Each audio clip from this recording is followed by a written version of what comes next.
오늘 우리에게 주신 하나님의 말씀은 구약 성경 출애굽기 14장 13절에서 21절까지의 말씀입니다. 제가 가진 성경은 구약 성경 102쪽 출애굽기 14장 13절에서 21절까지의 말씀입니다. 이 말씀을 봉독할 때 우리 모두 함께 하나님의 음성을 듣기 원합니다. 모세가 백성에게 이르되 너희는 두려워하지 말고 가만히 있었어. 여호와께서 오늘 너희를 위하여 행하시는 구원을 보라. 너희가 오늘 본 애굽 사람을 영원히 다시 보지 아니하리라. 여호와께서 너희를 위하여 싸우시리니 너희는 가만히 있을지니라. 여호와께서 모세에게 이르시되 너는 어찌하여 내게 부르짖느냐. 이스라엘 자손에게 명령하여 앞으로 나아가게 하고 지팡이를 들고 손을 바다 위로 내밀어 그것이 갈라지게 하라. 이스라엘 자손이 바다 가운데서 마른 땅으로 행하리라. 내가 애굽 사람들의 마음을 완악하게 할 것인즉 그들이 그 뒤를 따라 들어갈 것이라. 내가 바로와 그의 모든 군대와 그의 병거와 마병으로 말미암아 영광을 얻으리니 내가 바로와 그의 병거와 마병으로 말미암아 영광을 얻을 때에야 애굽 사람들이 나를 여호와인 줄 알리라 하시더니 이스라엘 진 앞에 가던 하나님의 사자가 그들의 뒤로 옮겨가매 구름 기둥도 앞에서 그 뒤로 옮겨 애굽진과 이스라엘 진 사이에 이르렀으니 저쪽에는 구름과 흑암이 있고 이쪽에는 밤이 밝음으로 밤새도록 저쪽이 이쪽에 가까이 못하였더라. 모세가 바다 위로 손을 내밀매 여호와께서 큰 동풍이 밤새도록 바닷물을 물러가게 하시니 물이 갈라져 바다가 마른 땅이 된지라. 아멘.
지금도 전 세계는 여전히 코로나19와 전쟁을 하고 있습니다.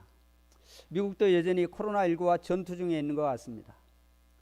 난세지 영웅이라 하지 않았습니까? 난세의 영웅이 난다고 말합니다마는 코로나19와 사투를 벌이고 있는 미국에서 가장 인기 있는 사람이 미국 전염병 연구소장인 앤서니 파우치라고 합니다. 트럼프 대통령은 재선을 위해서 코로나19 문제를 정치적으로 이용하려고 합니다마는 백악관 브리핑 때마다 트럼프 대통령 바로 옆에서 코로나19 대책에 대한 트럼프 정책에 소신껏 쓴소리를 하는 앤서니 파우치로 인해서 미국인들이 열광하고 있다고 합니다. 1966년 코넬대 의대를 수석으로 졸업하고 28세 미국 국립보건원에 취직해 52년째 일하고 있는 앤서니 파우치는 레이건 대통령 때인 1984년 전염병 연구소장을 맡은 이후 36년 동안 무려 6명의 대통령 밑에서 일한 미국 전염병 예방 치료의 전설이라고 말합니다.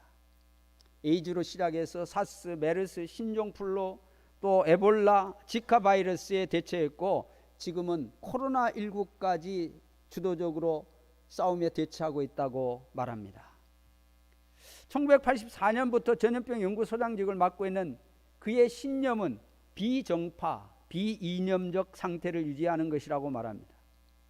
그리고 자신을 소개하기를 자신은 과학자이고 의사인 것이 전부라고 말한 것으로 유명합니다.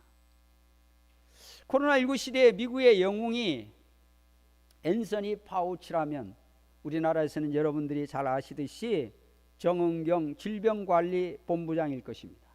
매일 정확한 정보를 전달하고 시간을 쪼개 쓰면서 코로나19 퇴치를 위해 최선을 다하는 그의 책임감과 사명감을 보면서 국민들이 안심하고 그의 말에 기울이며 행동 지침을 따르고 있는 것 같습니다.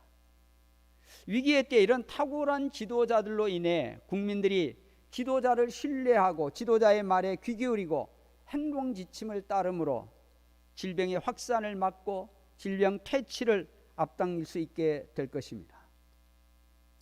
어느 시대건 어떤 상황에선 그 분야에 전문적인 능력을 가진 지도자를 필요로 하고 또 전문적인 지도자의 리더의 리더십을 통해 어려운 상황과 환경을 극복하는 데 큰 도움이 될 것입니다. 그러나 극한 환란의 때나 위기의 때에는 그 분야의 전문적인 능력을 가진 뛰어난 지도자도 필요할 것입니다마는 신앙의 관점에서 본다면 그보다 더 꼭 필요한 사람은 하나님을 전심으로 믿고 기도하고 하나님의 음성에 귀 기울이고 또 하나님의 말씀에 순종하는 영적 지도자와 믿음의 사람들이 더 절실하게 필요할 것입니다. 오늘 본문은 출애굽한 이스라엘 백성들에게 하나님께서 말씀하시기를 바다와 밑돌 사이 비하히롯 앞 바알스본 맞은편 바닷가에 장막을 치라 그렇게 말씀하고 있습니다. 모세는 하나님의 말씀을 따라서 그곳에 장막을 쳤습니다. 그런데 문제가 생겼습니다. 이 소식은 곧 애굽의 바로에게 전달되었고 바로는 곧바로 이스라엘 백성들을 추격하고자 했습니다. 바로는 이렇게 말합니다. 그들이 그 땅에서 멀리 떠나 광야에 갇힌 바 되었다 하리라. 애굽은 강대국으로 애굽 군사들은 전투 경험이 풍부했고 주변 지역의 지형을 손꼽보듯 알고 있었을 것입니다. 이스라엘 백성들이 장막을 친 지역에는 앞에는 홍해가 가로막혀 있고 또 애국 군사들이 지금 빠른 속도로 추격하면 앞으로도 나갈 수 없고 뒤돌아설 수도 없는 그런 진퇴양난에 빠질 위험이 있는 그런 지역이라고 하는 사실을 애국 사람들이 즉시 알았을 것입니다. 하나님께서 애국 사람들 가운데 내리는 재앙 때문에 바로가 어쩔 수 없이 이스라엘 백성들을 놓아줄 수밖에 없었습니다만 사실 본심은 이스라엘 백성들 가운데 한 사람도 자유롭게 내어 보내줄 마음이 바로에게는 없었을 것입니다. 이스라엘 백성들로 하여금 출애굽하도록 허락해 주었지만 곧바로 후회하고 있는 중일 것입니다. 그런데 이제 다시 이스라엘 백성들을 사로잡아 애굽으로 귀환시킬 절호의 기회를 얻게 된 것입니다. 바로의 쥐 아래 선발된 병거 600대를 두고 또 애굽의 모든 병거를 동원하여 지휘관들에게 맡겨 이스라엘 백성들을 추격했습니다. 오래지 않아 이스라엘 백성들이 장막을 치고 정착해 있는 지역까지 추격합니다. 아마도 이스라엘 백성들은 애굽의 수많은 병거들이 먼지를 일으키며 달려오고 있다는 소식을 들었을 것입니다. 이제 곧 그들이 머물고 있는 그곳에 당도하게 될 것입니다. 창세기 14장 10절에서 이렇게 말씀을 기록하고 있습니다.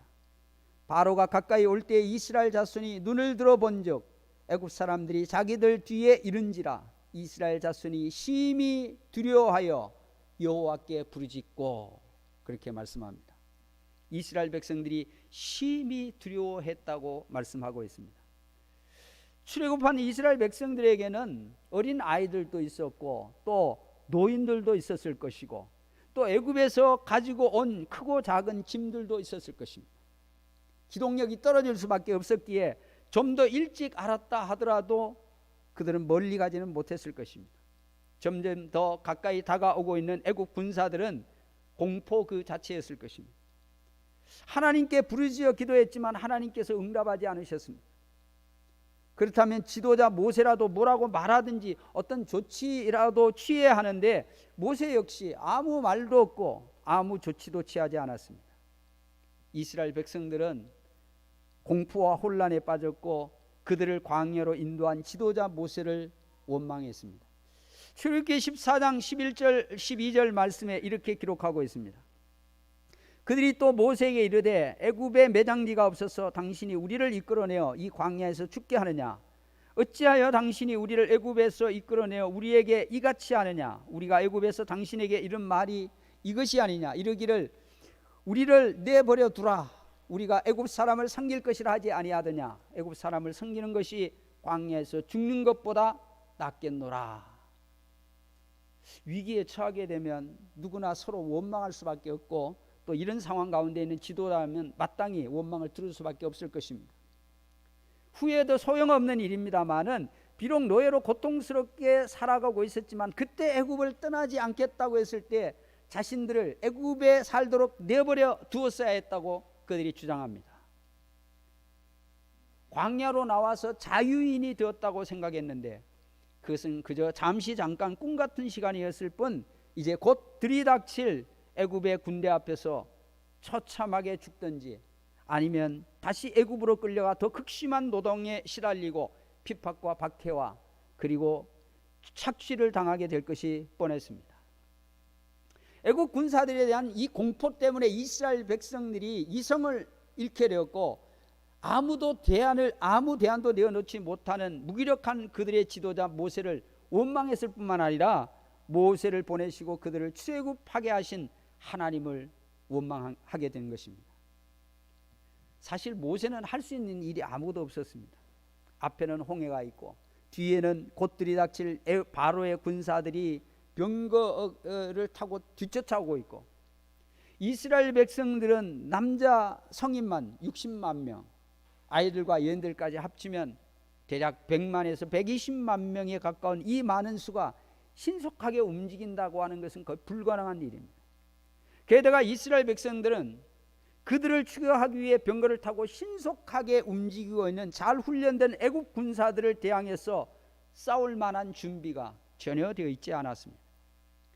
상황적으로 아무것도 할 수 있는 것이 없는 것이 현실이었습니다. 그러나 그렇다고 해서 손 놓고 가만히 아무것도 하지 않고 있다가 죽거나 사로잡혀 다시 애굽으로 갈 수는 없는 일입니다. 이스라엘 백성들도 그들의 지도자인 모세도 진퇴양난에 빠졌습니다. 이 같은 때에 여러분이라면 어떻게 하시겠습니까? 오늘 13절 14절 말씀을 정리하여 하나님께서 하신 말씀을 세 가지로 나누어 말씀드리려고 합니다.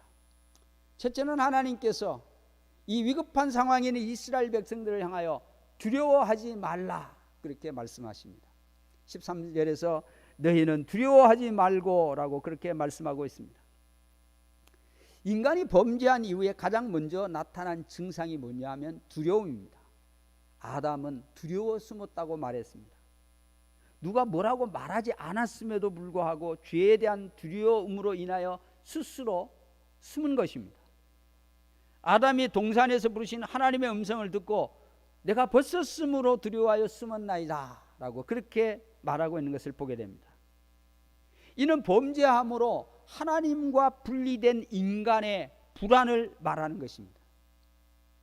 하나님께서 호렙산에서 모세를 부르실 때 모세가 하나님 뵙기를 두려워하여 수건으로 자신의 얼굴을 가렸다고 그렇게 말씀하고 있습니다.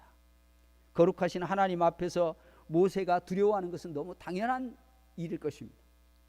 하나님께서 모세를 이스라엘 백성들을 인도할 지도자로 세우시고 또 애굽의 바로와 애굽에서 노예 생활을 하는 이스라엘 백성들에게 보내고자 했을 때 모세가 이렇게 하나님 앞에 말합니다.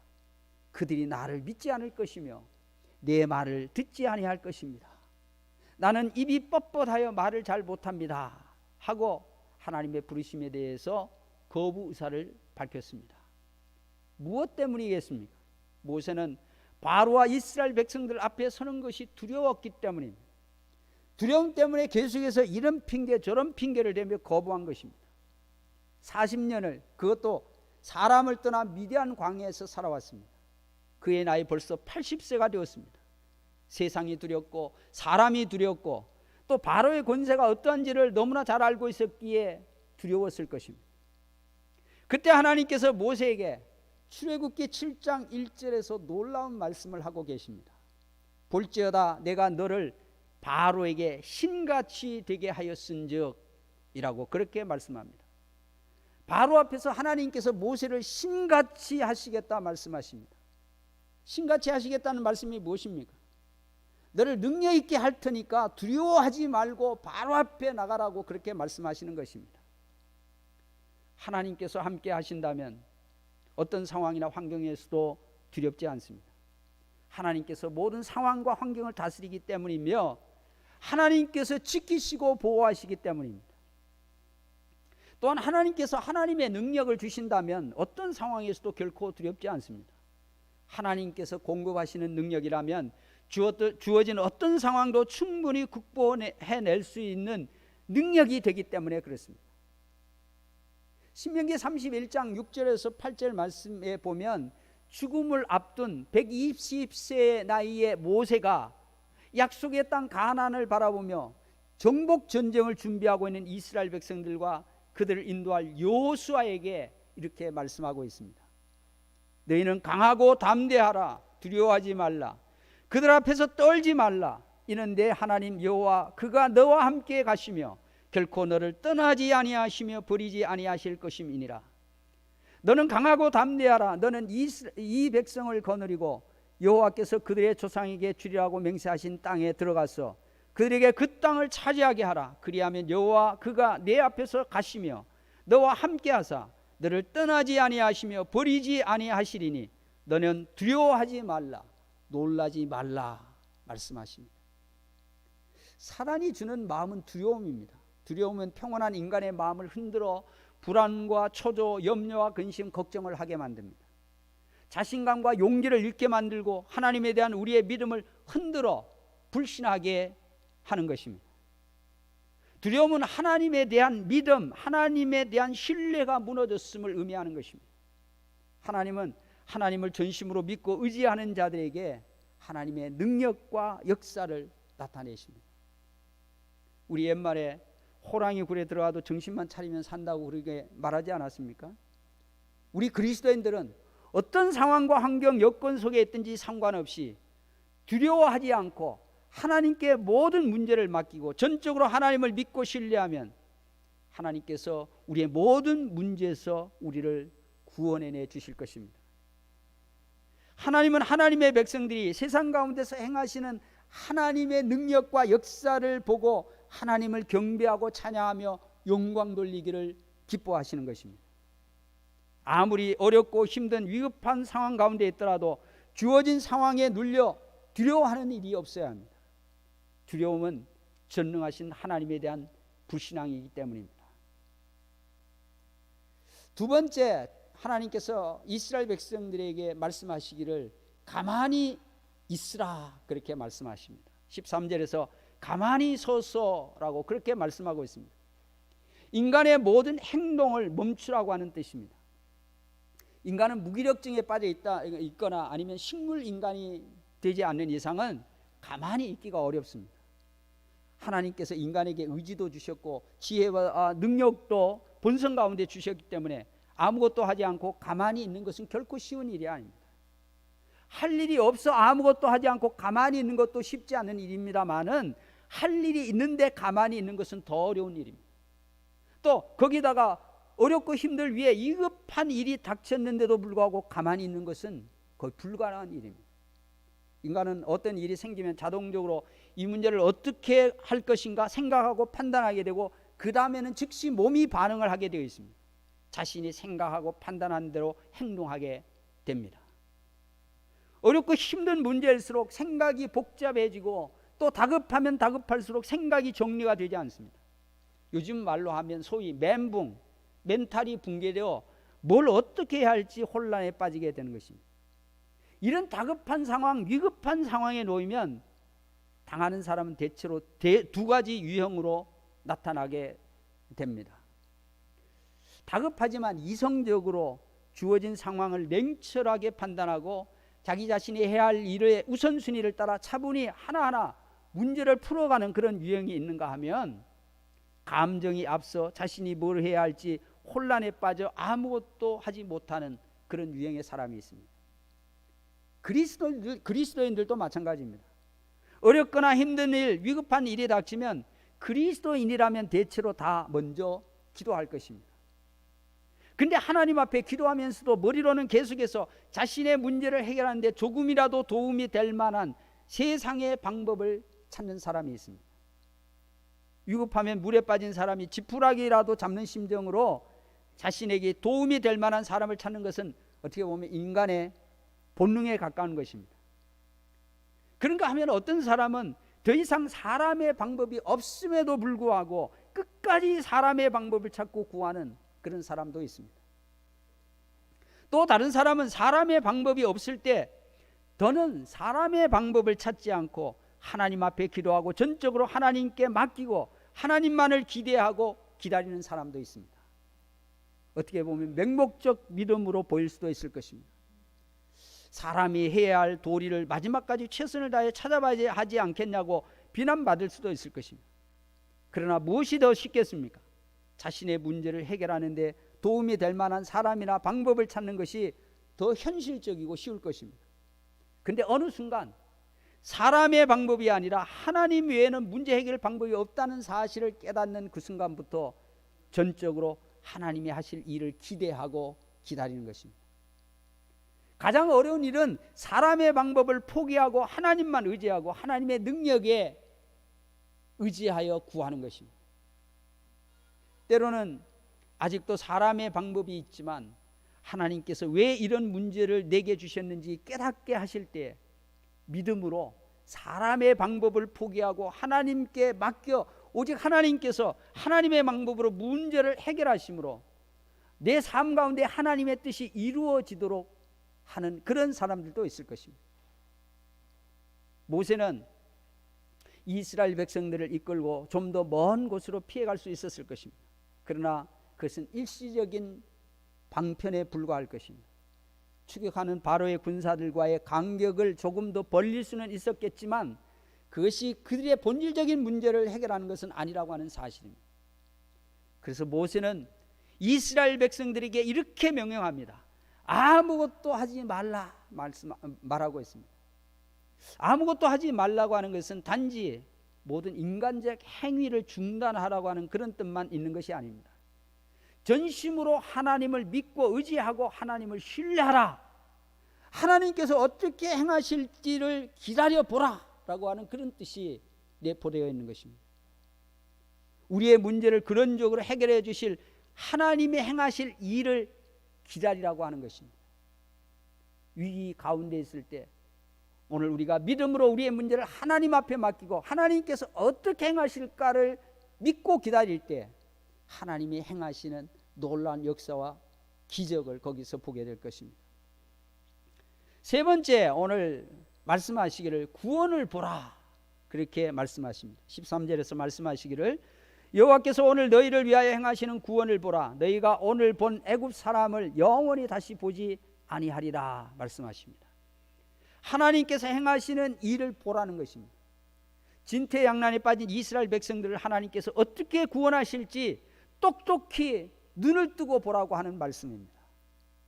이스라엘 백성들의 생명을 구원할 뿐만 아니라 이스라엘 백성들을 향해 달려오고 있는 대적인 애굽 군사들을 어떻게 멸하시는지, 하나님께서 애굽의 군사들을 멸절시킴으로 이스라엘에 닥친 위기의 문제를 근원적으로 어떻게 해결하시는지를 보라고 말씀하고 있는 것입니다. 그동안 그들이 살아온 합리적이고 이성적이고 경험적인 것만으로는 이해할 수 없는 하나님의 능력과 권세, 또 하나님이 행하시는 기적과 은혜, 하나님께서 이스라엘 백성들에게 행하시는 구원을 보라고 하는 그런 말씀입니다. 하나님께서 모세에게 이렇게 명령하십니다. 16절에서 18절 말씀입니다. 너는 어찌하여 내게 부르짖느냐? 이스라엘 자손에게 명령하여 앞으로 나아가게 하고 지팡이를 들고 손을 바다 위로 내밀어 그것이 갈라지게 하라. 이스라엘 자손이 바다 가운데서 마른 땅으로 행하리라. 내가 애굽 사람들의 마음을 완악하게 할 것인즉 그들이 그 뒤를 따라 들어갈 것이라. 내가 바로와 그의 모든 군대와 그의 병거와 마병으로 말미암아 영광을 얻으리니 내가 바로와 그의 병거와 마병으로 말미암아 영광을 얻을 때야 애굽 사람들이 나를 여호와인 줄 알리라 말씀하십니다. 하나님께서 모세에게 말씀하십니다. 이제 그만 기도하고 이스라엘 자손을 향해 명령하고 행동하라고 말씀하십니다. 앞을 향해 나아가라고 하는 것입니다. 그러니까 홍해를 향해 나아가라고 하는 말씀입니다. 배도 없는 홍해를, 다리도 없는 홍해를, 물로 가득 찬 바다를 향해 나아가라고 명령하시는 것입니다. 저는 문맥으로 보아서 모세는 하나님 앞에 간절히 기도했던 것 같습니다. 간절히 기도할 수밖에 없는 상황입니다. 이 위기를 피할 뭔가 방법이라도 있으면 어떻게 한번 시도라도 해볼 터인데 저는 시도할 방법이 없습니다. 모세가 할 수 있는 것이라면 기도하는 것밖에 없었을 것입니다. 하나님께서 모세의 기도에 응답하셨습니다. 어렵고 힘들 때, 위급할 때 하나님께 전심으로 기도한다는 것은 결코 쉬운 일이 아닙니다. 위급하니까 기도할 것 같습니다만은 전심으로 오직 하나님께만 매달려 기도하는 것은 웬만한 믿음으로서는 어려운 일입니다. 왜냐하면 기도만 하고 있을 수만 없다고 생각하기 때문에 그렇습니다. 그래서 위급하면 할수록 기도하는 것이 마땅한 일인데 사실은 기도하지 않게 되는 것이 현실입니다. 모세는 위급한 시간에 전심으로 하나님께 기도했습니다. 위급할 때 기도하는 것이 바로 믿음입니다. 하나님께서는 모세에게 바다로 향해 나아가라고 하는 너무 무책임해 보이는 명령을 하라고 말씀하십니다. 구원하시겠다고 말씀하셨기 때문에 홍해에 빠져 죽으라고 하는 말씀은 아닌 것이 분명한데 바다는 그대로인데 그 바다를 향해 나아가라고 명령하라고 말씀하십니다. 하나님만 믿고 홍해를 향해 나아가라고 하는 말씀입니다. 이스라엘 백성들로 하여금 떠날 준비를 할 뿐만 아니라 구원받고자 하는 믿음의 준비를 하게 하신 것입니다. 이스라엘 백성들은 아마도 모세를 통해서 하시는 하나님의 명령이 그저 홍해 해변가에서 대기하라고 하는 그런 명령 정도로 이해했을는지 모릅니다. 하나님께서 모세에게 명령하십니다. 지팡이를 들고 손을 바다 위로 내밀어 그것이 갈라지게 하라 말씀하십니다. 그러면 이스라엘 백성들이 바다 가운데 마른 땅으로 가게 될 것이라고 말씀하십니다. 모세의 명령이 무엇을 말하는지 제대로 알아들은 사람이 이스라엘 백성들 가운데 몇 사람이 되었겠습니까? 이 말도 안 되는 하나님의 말씀을 정말 그들이 믿기는 했을까요? 아마도 명령한 모세조차 믿기 어려웠을 것입니다. 그러나 대안이 없질 않습니까? 하나님께서 명령하시기에 그저 순종할 뿐입니다. 이스라엘 백성들이 순종하여 행할 때에 하나님께서 애굽진과 이스라엘 진 사이에 구름 기둥을 두심으로 저들이 구둥과 흑암으로 애굽 진영 쪽이 흑암 가운데 있게 되었고 이스라엘 진 앞에는 불기둥으로 인하여 밝게 하셨는데 애굽 군사들이 이스라엘 진영 가까이 다가오지 못하게 하셨다고 말씀하고 있습니다. 모세가 바다 위로 손을 내밀고 있는 동안 하나님께서 밤새 큰 동풍으로 바닷물을 물러가게 하시자 물이 갈라져 바다가 마른 땅이 되고 길이 났고 물은 그들의 좌우에 벽이 되어 이스라엘 백성들로 하여금 안전하게 홍해를 건너가게 하셨다고 말씀하고 있습니다.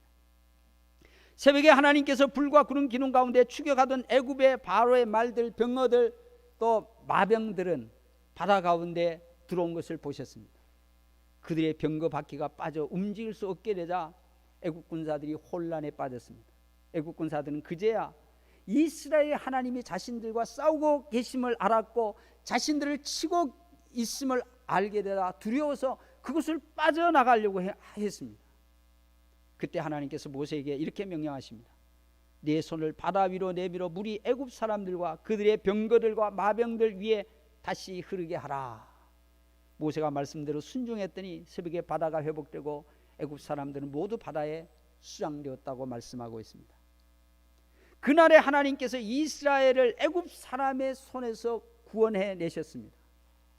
이스라엘이 하나님께서 애굽 사람들에게 행하신 그 큰 능력을 보고 이스라엘 백성들이 여호와를 경외하게 되었고 그의 종 모세를 믿게 되었다. 그렇게 말씀하고 있습니다. 위기의 때 인간이 할 수 있는 것이 아무것도 없는 그때 하나님께서 하나님의 방법으로 이스라엘을 구원하신 사건입니다. 전적인 하나님의 방법으로 이스라엘 백성들을 위기에서 건져내 주신 사건입니다. 애국 군사들에게 사로잡혀 끌려가든지 아니면 광야에서 죽든지 두려움과 위기 가운데 있었으나 스스로는 도무지 아무 문제도 해결할 방법이 없었던 이스라엘 백성들을 하나님께서 하나님의 방법으로 구원하신 동시에 애굽의 군사들을 완전히 수장시켜 멸절시킨 사건입니다. 성경에 나타난 유일적인 사건입니다마는 40년 동안 광야에서 살며 살아가야 할 이스라엘 백성들에게 이 홍해 사건은 하나님이 어떤 분이신지 하나님 자신을 드러내신 엄청난 교훈적 사건이었습니다.